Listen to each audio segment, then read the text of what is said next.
Alhamdulillah, Alhamdulillahi Rabbil Alamin.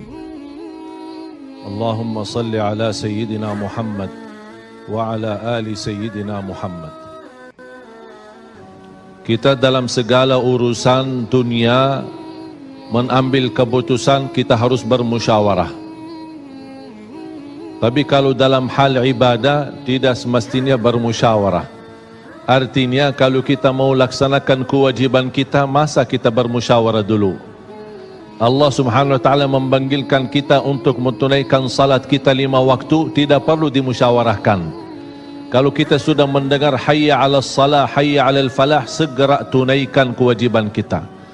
Kalau kita perhatikan dalam Al-Quran, banyak ayat-ayat yang Allah Subhanahu wa taala ikatkan salat dengan zakat, atau bahasa lain salat dengan infak, sebagaimana firman Allah Subhanahu wa taala di suratul Baqarah, dan saya yakin semuanya hafal. A'udzu billahi minasyaitonir rajim. Bismillahirrahmanirrahim. Alif lam mim. Dzalikal kitabu la raiba fihi hudan lil muttaqin. Alkitab ini petunjuk bagi siapa? Bagi muttaqin.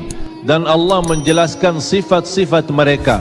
Kalau kita ingin meniru mereka, ingin bergabung bersama mereka, ingin menjadi seperti mereka, ikutilah penjelasan Al-Quran. Siapa sih al-muttaqin ini? Allah Subhanahu wa taala sebutkan, الذين يؤمنون بالغيب ويقيمون الصلاة ومما رزقناهم ينفقون. Mereka adalah yang beriman tentang gaib. Apa yang gaib? Allah, malaikat, jannah, surga, neraka, segala sesuatu yang gaib mereka percaya, walaupun mereka tidak melihat dengan mata sendiri. Dan sifat mereka alladzina yuqimuna as-salah. Beda artinya yuqimuna as-salah sama yusallun. Ada orang hanya kerjakan salat, tapi ada orang mendirikan salat.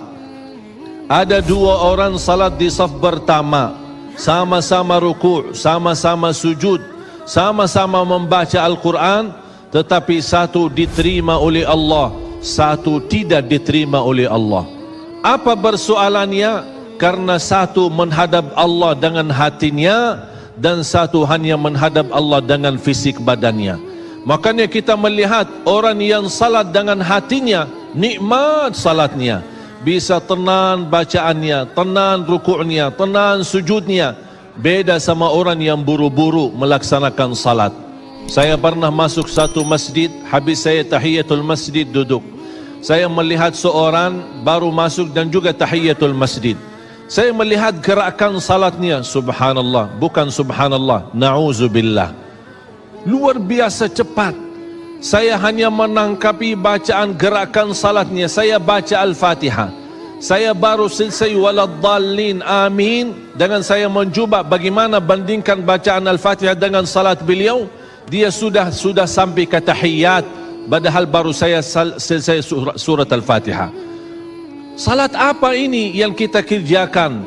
Banyak orang-orang berlomba-lomba seolah-olah ada juara. Siapa yang paling cepat selesai salat dapat juara 1. Inilah yang terjadi dalam keadaan kita. Makanya kita merasa tidak nikmat salat kita. Yang kita hanya kejar seminar khusyuk dalam salat, latihan khusyuk dalam salat. Sebenarnya Bapak Ibu biar faham, tidak ada perintah dalam Al-Quran memerintahkan salat yang khusyuk. Tidak ada perintah dari Rasul salat yang khusyuk. Salat khusyuk itu apa? Salat yang khusyuk hasil dari salat yang tenang. Allah perintahkan ketenangan dalam salat. Ar-Rasul SAW memerintahkan ketenangan dalam salat. Kalau sifat khusyuk adalah sifat orang mukmin yang melaksanakan salat tumaknina. Qad aflahal mu'minun alladzina hum fi salatihim khashi'un. Ketika ada seorang datang ke masjid di zaman Rasulullah sallallahu alaihi wasallam, masuk masjid tahiyatul masjid, selesai salat dia datang kepada Rasul mau salaman, Rasul tidak menjawab. Bahkan Rasul berkata, salli fa innaka lam tusalli, salatlah karena kamu belum salat. Dia pergi ke depan, salat lagi, selesai balik lagi bertemu Rasul. Mau salaman, Rasulullah SAW tidak menjawab. Salli fa innaka lam tusalli, salat dulu karena kamu belum salat. Sampai 3 kali dikasih tahu oleh Rasulullah SAW.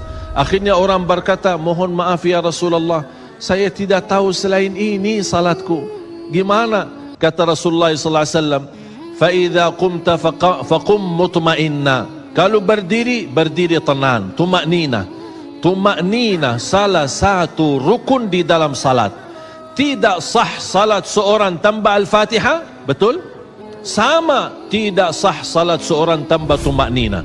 Baca tenang, rukuk yang tenang, sujud yang tenang, wallahi akan terasa nikmat. Dari hasil ketenangan dan upaya dan ikhtiar kita akan muncullah rasa khusyuk. Karena khusyuk bukan sesuatu yang datang dari luar, tapi khusyuk sudah ada di dalam hati. Tinggal bagaimana cara dikelola, bagaimana bisa dikembangkan cara salat yang tenang.